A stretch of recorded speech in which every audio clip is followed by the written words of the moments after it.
სრულით დიქტატურისკენ მორიგი საბოტაჟისა და დევნის ანონსი ოლიგარქის პარტიის ავტორობით ახალი კანონის პირობებში სამართლებრივი დევნის საფუძველი შეიძლება გახდეს თუნდაც ოჯახის წევრისგან მიღებული თანხა თუ მოქალაქე საჯაროდ გამოხატავს საკუთარ პოლიტიკურ შეხედულებებს. ცვლილებების მიხედვით მაგალითად თუ მეწარმე პოლიტიკურ აქტივობებში ჩაერთვება ის დაჯარიმდება 20,000 ლარის ოდენობით, განმეორების შემთხვევაში კი 40,000 ლარის ოდენობით. ამასთან სისხლის სამართლებრივი პასუხისგებლობა დაეკისრება იმ პოლიტიკური პარტიის ხელმძღვანელ თანამდებობის პირს, რომელიც მიიღებს უსხურ დაფინანსებას. ოცნებაში ამბობენ, რომ ეს დარღვევა გამოიწვევს ჯარიმას ან პატიმრობას 6 წლამდე ვადით. გარდა ამისა, საზღვარგარეთ რეგისტრირებულ ორგანიზაციას, რომელიც საქმიანობას არსებითად საქართველოში ახორციელებს, მოუწევს დაფინანსების მისაღებად მიმართოს ოცნების მთავრობას. წინააღმდეგ შემთხვევაში ისიც ციხეში აღმოჩნდება. ნინი ბალანჩივაძე განაგრძობს საუბარს პირდაპირ ეთერში. დიახ, დავიწყებ ბოლო ინფორმაციით. ზუსტად 1 საათში ბიუროს ხდომა იწყება ოცნების პარლამენტში და ოცნების დეპუტატებმა ჩვენ უკვე დაგვიდასტურეს ის, რომ ერთ-ერთი მთავარი საკითხი იქნება ამ კანონპროექტის ინიცირება, რომელიც უკვე იურისტების მხრიდან, ოპოზიციური პარტიების მხრიდან შეფასდა როგორც რეპრესიების დაკანონება და ავტორიტარიზმის საბოლოო დაკანონება ქვეყანაში. რაც შეეხება კანონპროექტის შინაარსს, ძალიან ბუნდოვანი არის ეს შინაარსი. ჩვენ ამ ყველაფერს გავიგებთ ცოტა ხანში, თუმცა მანამდე რისი თქმაც შეგვიძლია არის ის, რომ ქართული ოცნება ემზადება იმისათვის, რომ ფაქტობრივად გააკონტროლოს ნებისმიერი ადამიანის ფინანსები, ჩარიცხვები და თუ მაგალითად მოქალაქეებს, ემიგრანტები ჩაურიცხავენ თანხას და შემდგომ ქართული ოცნება გადაწყვეტს, რომ ეს მოქალაქე ამ ყველაფერს ამ თანხას იყენებს პოლიტიკური აქტივობისთვის, მაშინ მის წინააღმდეგ დაიწყება სისხლის სამართლებრივი დევნა, თუმცა აქაც ძალიან ბუნდოვანი არის, რას გულისხმობს ქართული ოცნება პოლიტიკურ აქტივობაში. სავარაუდოდ ივანიშვილის რეჟიმისთვის ეს იქნება ნებისმიერი განცხადება რეჟიმის წინააღმდეგ თუ პროდასტაბილურ აქციებში მონაწილეობა. დღეს ქართულ ოცნებაში შეიძლება ითქვას, რომ მოჩვენებითაც ცდილობდნენ წარმოეჩინათ, რომ თითქოს ეს ყველაფერი არ ეხება ემიგრანტების მიერ გადმორიცხულ თანხებს, თუმცა მაგალითად გიავოლსკი ადასტურებს იმას, რომ ძალიან მნიშვნელოვანი არის მათ შეაფასონ თუნდაც ემიგრანტის მიერ გადმორიცხული თანხა სად მიდის და ხმარდება თუ არა ეს პოლიტიკურ აქტივობას. ასევე მეწარმეებთან დაკავშირებით გააკეთეს დღეს ოცნების გუნდის წევრებმა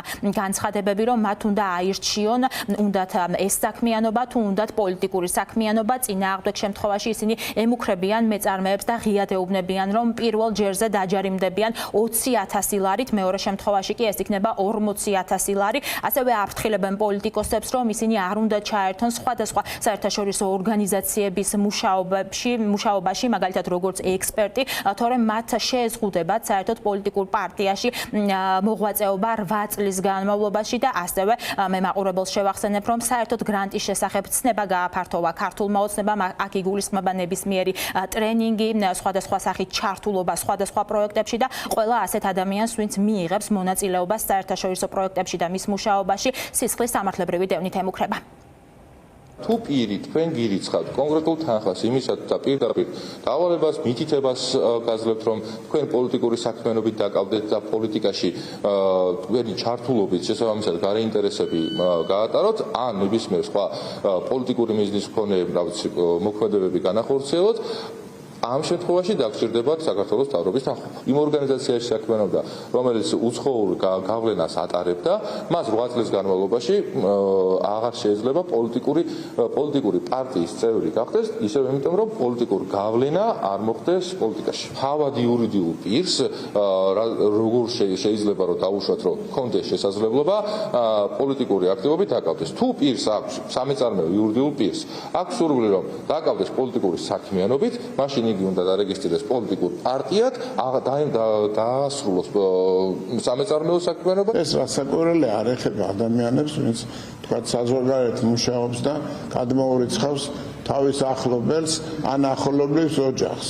ის რა მიზნით გამოიყენებს ამას, ის ერთი საკითხია.